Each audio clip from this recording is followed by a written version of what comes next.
Una salachi garano na akwụkwọ akụkọ nke tata bụ Wednesday ahịa afọ abalị 18 nke ọnwa 11 afọ 2025.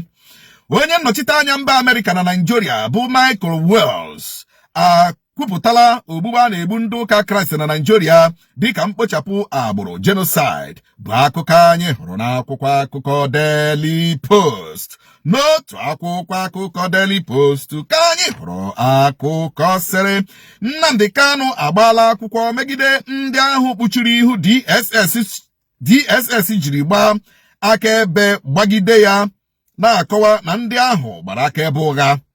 Tinubu ezigala Shetima ka ọ gaa Kerbi, ebe ahụ atọrọ ụmụ akwụkwọ 25 bụ akụkọ zọbara n'akwụkwọ akụkọ Daily Post. Ya ọrụgolele onye kwesịrị iziga bifọ. Ị ga-eziga nwanne ha ka nwanne ha gaa n'ọda befa ka ome. Tinubu nwere sense.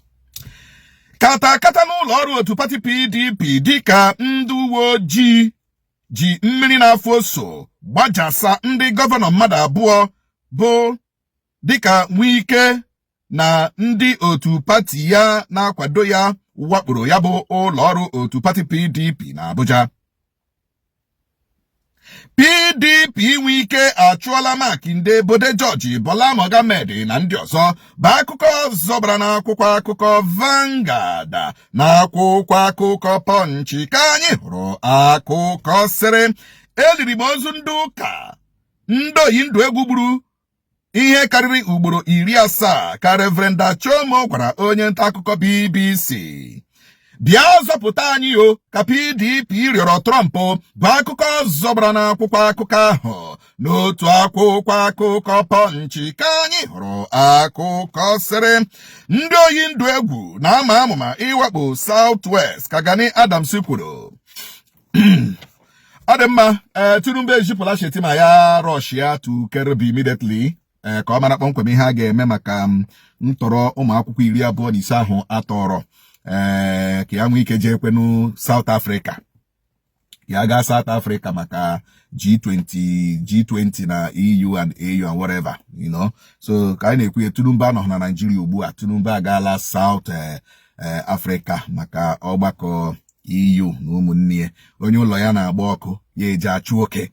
Onye ụlọ ya na-agba ọkụ ya eje achụ oke. Tinubu ụlọ gị na-agba ọkụ ga eje achụ oke. It doesn't make sense now. It doesn't make sense at all. It doesn't make sense.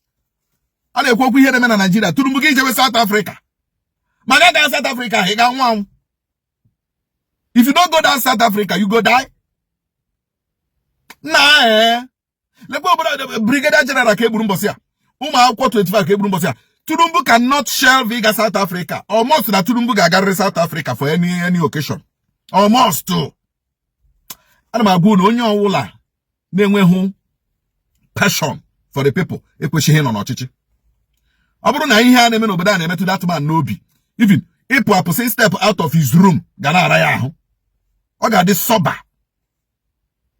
Ọ ga-ekporo ntụ ojii otu David shiri mee mgbe ihe mere na Israel mgbe ahụ. That is, ọ ga-adị sober, nọrọ n'ekpere, nọrọ n'iru uju. But leni ọ makapụla onye gburu Brigadier General ya, onye atọrọ ụmụ akwụkwọ 25 ya, o jele South Africa. Dị egwu. APC akụsuola PDP maka ịrịọ Trump bịa zọpụta Nigeria n'aka APC bụ akụkọ zọbara n'akwụkwọ akụkọ Nigerian Tribune. N'otu akwụkwọ akụkọ Nigerian Tribune ka anyị hụrụ akụkọ sịrị a na-ede ndị ụka Kraịst ogbugbu na Nigeria ka Nicki Minaj na-agụ egwu na mba Amerịka kwuru. Ndị obu egbe bandit awakpola ụgbọala njem na Benue gbuo onye ọkwọ ụgbọala ma tọrọ ndị njem bụ akụkọ zọbara n'akwụkwọ akụkọ ahụ. N'akwụkwọ akụkọ The Nation ka anyị hụrụ akụkọ sịrị atọrọ ụmụ akwụkwọ na Kerbi mechara mee n'agbanyeghị na ama gbara tupu o mee ka Tinubu kwuru. Otu Civil Society ebola ndị uwe ojii ebubo ịma amụma igbu nwa okorobịa ahụ gbara ama organ harvesting ndị uwe ojii na-eme na steeti Anambra bụ akụkọ zọbara n'akwụkwọ akụkọ The Nation.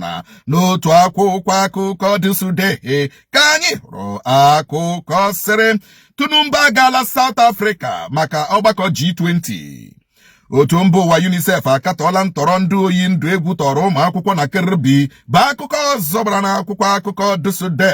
N'otu akwụkwọ akụkọ Dụsụde ka anyị hụrụ akụkọ sịrị a na-egbu ndị ụka Kraịst na Naịjirịa ka otu jikọtara ndị ụka Kraịst KANU kwuru.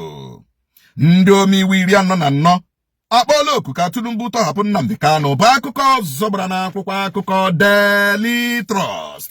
Ọ dị mma, 44 lawmakers, federal lawmakers arịọla Tinubu, edela ha akwụkwọ degara Tinubu si ya tọhapụ Nnamdi Kanu in a political solutionalized way, you know.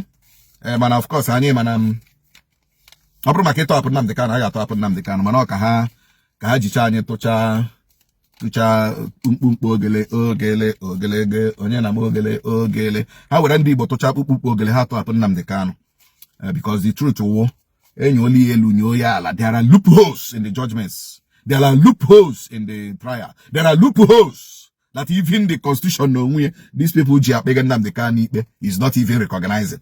The constitution ha ji akpege Nnamdi Kanu ikpe sef aghọta ihe akpege n'ihe trial of Nnamdi Kanu. That is the truth. That is the truth. Ademma ebe ka anyị na-apịkọta akpa biyo mmanya na akwụkwọ akọ bịara gakpọkwa n'ọsọ. Tupu anyị apịakọ ya, PDP arịọla Trump na ọwụ sọsọ ịbịa mela enweghị nchekwa, ha bịa melakwuo ọchịchị ọjọọ nọ na Nigeria, bịa nyere Nigeria aka restore democracy in Nigeria. So APC, in fact PDP gwara Trump bịa zọpụta Nigeria n'aka APC. Iwewe APC achị PDP nnọwodo ndị ara ishari dị nnụ mma oletu nụchi achị Trump bịa zọpụta nnọ n'aka anyị. Do we look like a terrorist? Zaya. Ka emesịa